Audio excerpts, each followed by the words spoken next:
મિત્રો, હું છું પૂજા અને મારા કિચનમાં આપ સૌનું હાર્દિક સ્વાગત કરું છું। જેને મારી ચેનલને સબસ્ક્રાઈબ કરી છે એનો ખૂબ ખૂબ ધન્યવાદ, અને જેને હજુ સુધી મારી ચેનલને સબસ્ક્રાઈબ નથી કરી તે મારા વિડીયોની નીચે દીધેલા સબસ્ક્રાઈબ બટન ઉપર ક્લિક કરો અને પાસે આપેલા ઘંટીના નિશાન ઉપર દબાવો, જેથી કરીને મારા નવા વિડીયો આપની પાસે જલ્દીથી જલ્દી પહોંચી શકે। આજે આપણે બનાવવાના છીએ ખારીસિંગ, જે બજાર કરતાં સસ્તી અને સરસ બનશે। અને આપણે માત્ર 2 જ વસ્તુથી આપણે ખારીસિંગ બનાવીશું આજે। એના માટે મેં અહીંયા જે કાચા સિંગદાણા આવે છે એ 1 બાઉલ લઈ લીધા છે અને મીઠું લઈ લીધું। માત્ર 2 જ વસ્તુથી આપણે ખારીસિંગ બનાવીશું, એ પણ એકદમ બજાર કરતાં પણ મસ્ત। એના માટે આપણે આગળ જોઈ લઈએ કે એની માટે આપણે શું પ્રોસેસ કરવાની છે। એના માટે મેં અહીંયા 1 બાઉલ લઈ લીધું છે। એમાં આપણે સિંગદાણા લઈશું। સિંગદાણા આપણે સારી ક્વોલિટીના લેવાના છે, જેથી કરીને આપણી સિંગ સરસ બને। એમાં આપણે હવે ગરમ પાણી ઉમેરવાનું છે। જ્યાં સુધી આપણા સિંગદાણા ડૂબી ન જાય ત્યાં સુધી આપણે ગરમ પાણી એડ કરવાનું છે। બસ આટલું જ પાણી ઉમેરવાનું છે। અને એમાં હવે થોડું મીઠું ઉમેરીશું, જેથી કરીને આપણા સિંગદાણામાં અંદર સુધી મીઠું ચડી જાય।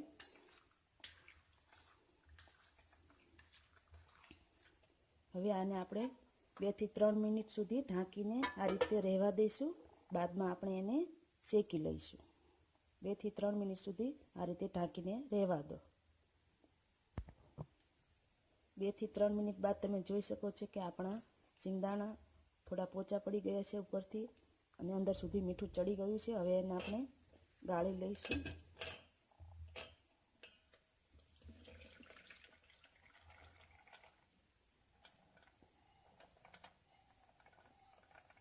બધું પાણી નિતારી લેવાનું છે આપણે અહીંયા।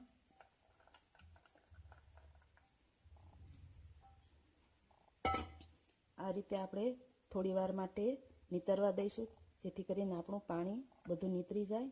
પછી આપણે એને કઢાઈમાં શેકી લઈશું। અહીંયા મેં કઢાઈમાં મીઠાને 5 મિનિટ માટે ગરમ કરી લીધું છે। આ મેં પહેલાં યુઝ કરેલું મીઠું છે। જો તમે પહેલી વાર બનાવતા હોય તો 2 કપ જેટલું મીઠું લઈ લો।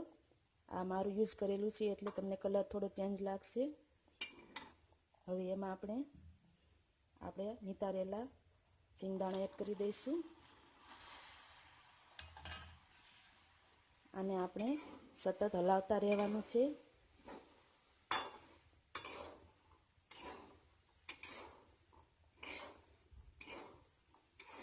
શરૂઆતમાં તમને એમ લાગશે કે મીઠું સિંગદાણા સાથે ચોંટી ગયું છે, પણ જેમ જેમ આપણી સિંગ શેકાશે તેમ તેમ આપણું મીઠું સિંગથી અલગ થવા માંડશે। એના માટે કોઈ ચિંતા કરવાની જરૂર નથી। જેમ જેમ આપણી સિંગ શેકાઈ જશે તેમ તેમ મીઠું અલગ પડવા લાગશે। ધીમા તાપે આપણે એને સતત ચલાવતા રહીશું।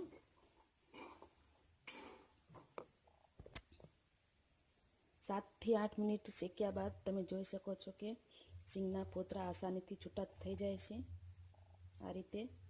એટલે આપણી સિંગ થઈ ગઈ છે। બસ તમારે ધ્યાન એ વાતનું રાખવાનું છે કે જે તમે કઢાઈ લો તે જાડા તળિયાવાળી લેવાની છે, જેથી કરીને આપણી સિંગ બળી ના જાય। હવે આપણી સિંગ એકદમ તૈયાર છે। હવે અહીંયા મેં એક આ રીતે ચાળણી લઈ લીધી છે। એમાં આપણે આપણી સિંગને ચાળી લઈશું।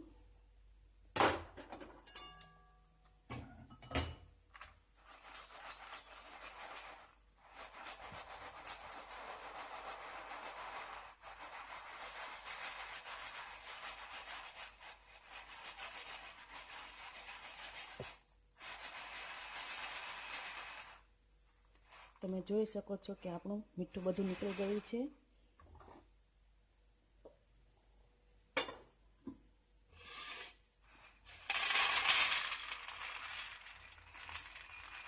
આપણી એકદમ સરસ સિંગ તૈયાર થઈ ગઈ છે। તમે જોઈ શકો છો કે આરામથી ફોતરા અલગ થઈ જાય છે, એનો મતલબ આપણી સિંગ સરસ શેકાઈ ગઈ છે। બહુ જ સરસ સુગંધ આવી રહી છે।